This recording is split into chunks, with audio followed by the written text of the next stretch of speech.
Welcome everybody to look at another Indicator box set release, and yeah, they also not only released the Columbia Horror box set behind me, but they also released El Vampiro, two blood-sucking tales from Mexico alongside the Columbia Horror box set for this October.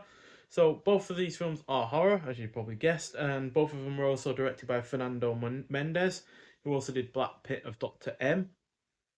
Black Pit of Dr. M was actually part of the Mexico Macabre box set, also from Indicator, which I was very impressed by. The only one I didn't like much was the Brainiac. That's the only one I gave a 3 stars out of 5, I believe. Everything else got higher than that. But Black Pit of Dr. M was easily my favourite of the four films there. So yeah, it's great to see another pair of films from the same director.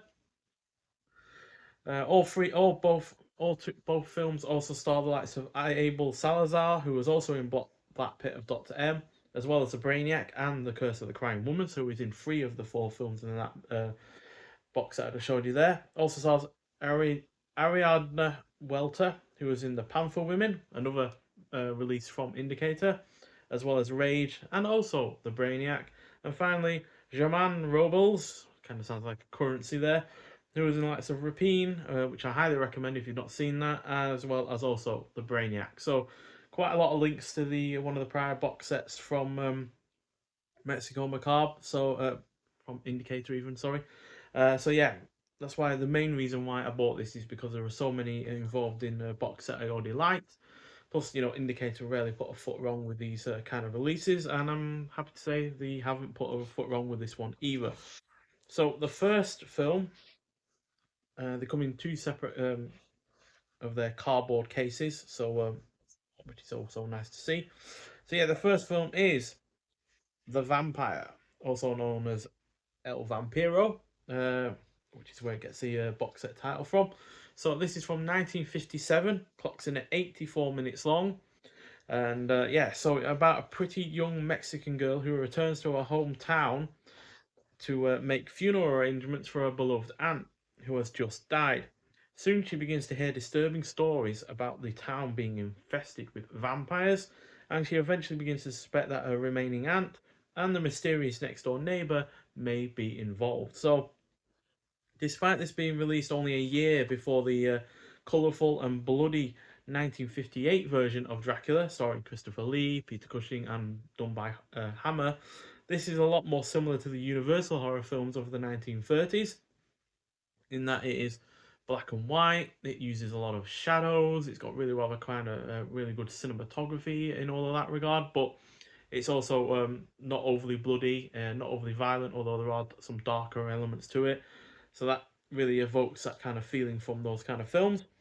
That said, this is also more than able to match such films with its own depiction of vampirism, thanks to its engrossing plot, good cast, and being the first film to depict a vampire in the iconic form we all know with those elongated canines. A lot of people think Bela Lugosi had those kind of long teeth and stuff, but no, Nosferatu before that also had those kind of teeth, but that was only not only a silent film, but also there were a bit more of a lack of. It was more of a monster than a human that has been turned into a vampire. If you get what I mean, especially with all that really rather great makeup that they had in that film. So yeah, but the cinematography is also great, like I said, particularly thanks to its magnificent use of shadows, which again, like I said, evoke the style of the Universal horror films with the lighting, the shadows, and yeah, the really well done cinematography. The pacing is also on point. The score is well done. Something that the original Dracula from 1931 did not have was a score, and yeah, the score in this certainly does help enliven certain scenes. It pulls no punches with who becomes a victim of the titular vampire, as a child does actually get killed by the vampire in this, and it is overall generally entertaining. So yeah, do highly recommend seeing this film if you haven't so far. So, in terms of what's been done with this film, well, we've got a 4K restoration from the original 35mm camera negative by Larbo, the original Spanish mono audio, alternative English mono audio, and then you got audio commentary with lead actor German Robles from 2007. Not sure when he died, but obviously if he was alive still, we probably would have got another audio commentary with him in this. Then we got The Mark of Abel from 2024, clocking in at 22 minutes long. Sisters Claudia Salazar Aranis and Rosa Salazar Aranis share personal stories about their father, the legendary actor, producer, and director Abel Salazar. Then you got Who's Afraid of Carmen Oteo from 2024, clocking at 31 minutes long, and that is a film where film programmer, curator, and Mexican horror cinema expert Abraham Costello Flores examines the life and career of Cuban-born radio, stage, and screen actor Carmen Mateo. And we've got original Mexican theatrical trailer, image gallery, and new and improved English translation subtitles for the Spanish soundtrack, and new English subtitles for the Deaf and Hard of Hearing for the English soundtrack, and a world premiere on Blu-ray. So, yeah, really, really pleased with this. 4 out of 5 from me. And there's a disc with a shot of German robots as the vampire. So that's really, really cool. And then, swiftly following on from that film, because apparently it was a massive success, from 1958, we have The Vampire's Coffin. So, clocking in at 82 minutes long. So, minor spoilers for this film, as well. Well, minor spoilers more for the first film, because this is a direct follow up. So, yeah, features the same three lead cast as before. And in Sierra Negra, grave robbers Barraza and Mendoza steal the coffin of Count Carol de Luvid before heading to a hospital. Barraza sees a medallion upon the coffin's opening and demands more money from Mendoza. Meanwhile, Marta Gonzalez, played by what was the name again? Ariadna Welter, works as a nurse with Dr. Saladiva, who was played by Abel Salazar. And yeah, when Barraza removes a wooden stake in order to steal Lavid's medallion, the vampire returns to life and begins a crime spree, hunting down Marta to marry her. So, like I said, this is a direct follow up to the first film, in that the same characters that led that effort return, along with the same actors, and the plot continues on not long after the conclusion of that first film. As spoiler alert, but the vampire does get the stake in his chest as per the artwork, and that's what gets removed, and that's what kicks off the plot. Now, this does have the majority of the positives of the first film, like I've already stated: cinematography, lighting, cast, general pacing, and it's overall engrossing. But unfortunately, its more basic plot and lackluster character interactions do ultimately make this a little worse than the first film. That said, it is better paced, more entertaining, and features a bit more violence than before. And yeah, because they obviously know what they're doing this time around, they have seemingly a little bit more confidence in executing the film overall. But yeah, like I said, not quite as good as the first, but not a million miles off. 3.5 out of 5, so it's only a half-star difference. And at the end of the day, I still really, really enjoyed this quite a lot. So yeah, there's a disc and another shot from the film of Vampire there with the stake in him. And yeah, this has had a high definition remaster from 2K scans by Alameda Films, so doesn't look quite as good as the first film in terms of the restoration, but there's no major flaws with the image quality or the sound. Once again, we have the original Spanish mono audio, alternative English mono audio. Then we have Memories of a Storyteller from 2024, clocking in at 22 minutes long, and that's novelist Juan Ramon Oban shares his stories about the life and career of his esteemed father, the prolific screenwriter Raymond Oban. Did he do the script for this? Yes, he did this one, and did he do the first one?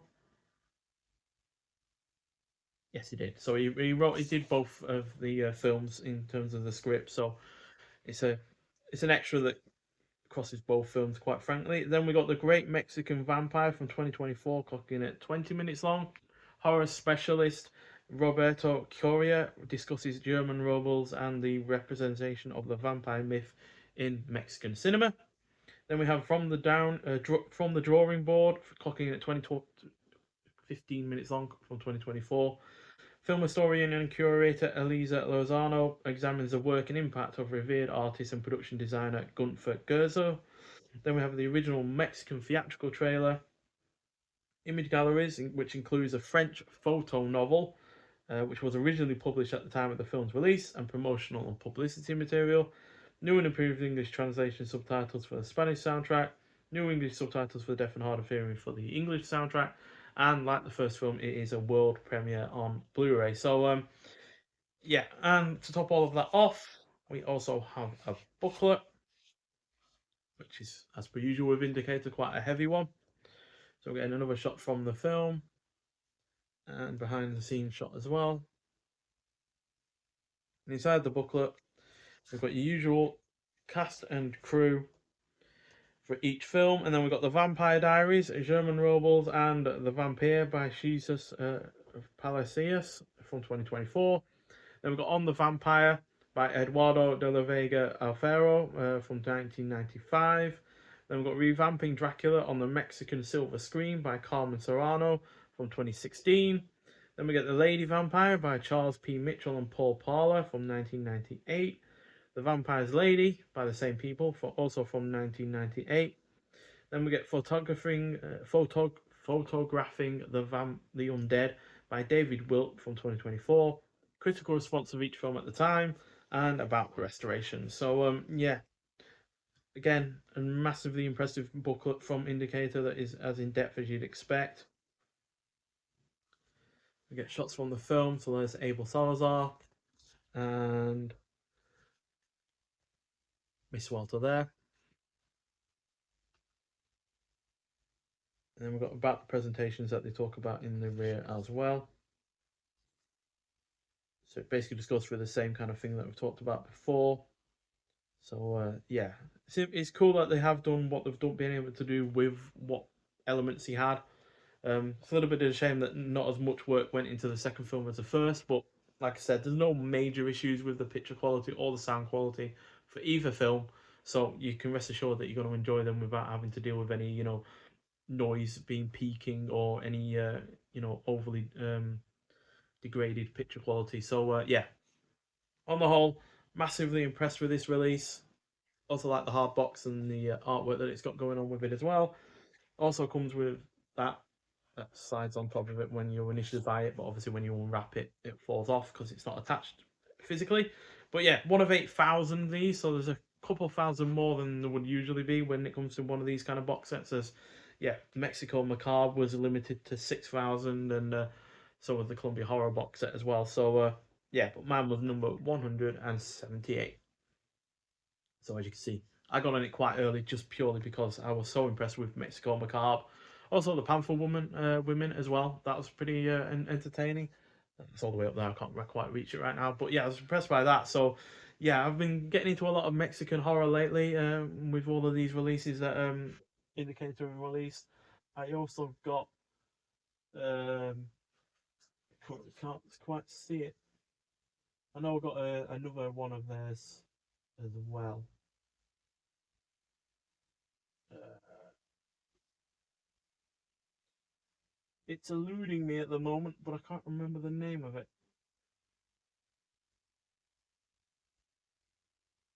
I can't remember if it was the Phantom Monastery one or the Crying Woman one. But they basically released those two at some point in that one time or another. Ah, yeah, there it is. The Phantom of the Monastery.